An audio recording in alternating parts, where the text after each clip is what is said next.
Happy December 2022, y'all. I can't believe we're in the last month of the year. We are in the final stretch of 2022, and I have to say it has been an interesting year. Better than the last two, that's for sure, for obvious reasons that requires no explanation.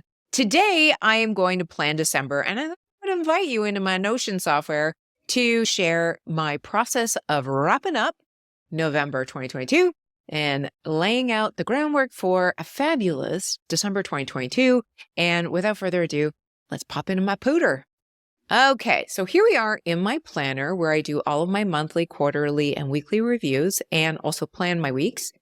And let's just take a peek at when I started this. Oh, wow, I've got all the way back to January. Now, I didn't do much in January, but I started it then. And here we are in December.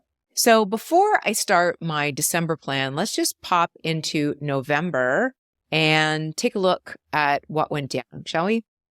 So this is my month in a nutshell. I've already gone through and plugged in some metrics. The big things for me is like really reflecting on successes, challenges, and lessons. I hit my annual revenue goal this month. That's pretty cool.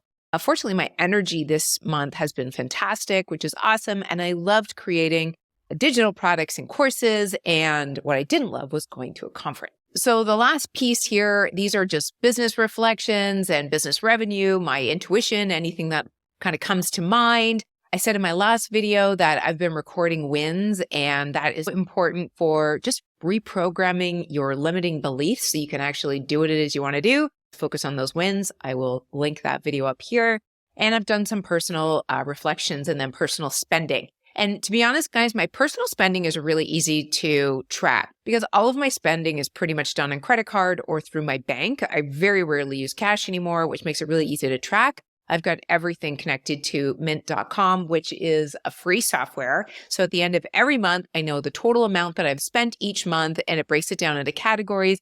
And I love just being aware of that because when you are able to track and reflect on these numbers, you make better choices going forward. So I love doing that every month. So now we're going to reflect on November goals. Put up a Christmas tree. Some goals have to be easy, you know? I got that one. Yay me. Creating my first vlog. I wanted to do a vlog, but I chickened out. So maybe I'll do that in December. It's not really a high priority, but it's something that I would like to do just for creative fun. Crush Chad. That was the conference I was at without crushing myself. And unfortunately, I did not do well there. I was not feeling well, so I ended up leaving early. Finishing some reviews for the advanced coaching program.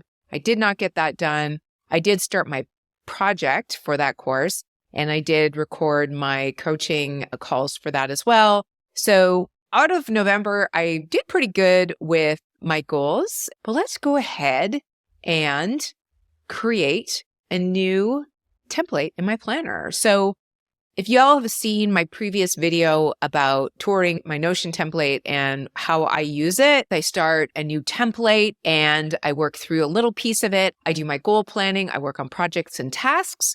And then I let that sort of sit until the end of the month, and then I do a review. And if you're interested in using my template, I do have that linked below, but let's go ahead and create a new planning template. So this is going to be for the month of December 2022. So I'm going to leave all these metrics to the end of the month, but what I want to come down here and do is set my goals for December. So I've already been thinking about these. I've jotted them down. And the first one is outlining a small program that I'm going to develop for new ADHD coaches. I find that the one thing that lacked from my program that I was in was that they really didn't teach you how to launch your business and how to create your brand and identify your market and those sort of things. Because I've got a previous history in online business, I think that this is something that might be super helpful for new students going through an ADHD coaching program. So I'm going to outline that this month. I'm going to create a funnel for new subscribers that sign up for my email newsletter. And if you're not on that, I think you should get on it because every week I send out links to podcasts and videos and everything you need to set yourself up for a brilliant week ahead when you have ADHD.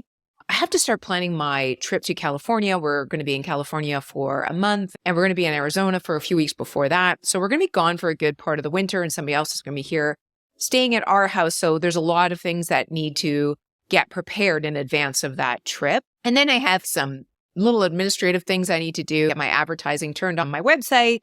And then there is some things that I want to do from a learning perspective. There's a bunch of videos I've yet to review for the conference I was just at. And then I have some things to do to tie up the advanced program that I just went through myself. And then once all of that is done, I'm going to feel very complete and satisfied with everything that I've done this year. So those are my goals for December, and I look forward to doing another review in January where I will tell you the progress of those goals. But for now, what I want to show you what I do once those goals are set, because I don't just write them down and let them sit there, because nothing will happen if I don't actually create plans to orchestrate these goals into reality. So once I have my goals set, then what I do is break them down into projects and tasks. Now, not all goals require a project. So for example, getting my Ezoic advertising up and running, that's not really a project. It's just like an hour-long thing I need to sit down and focus on. But planning my trip to California is going to require a lot of moving pieces, so that will become a project. The funnel for new subscribers, that is not a project. But outlining the mini course for ADHD coaches, that is definitely a project. And then the few things I need to do for my courses, I've already got projects set up for that. So let's use the ADHD coaching mini course as an example of how I would set up a new project. So coming down here to projects, I'm just going to set up a new file and I'm going to title it the ADHD Coach Mini Course. So now I'm going to open that up.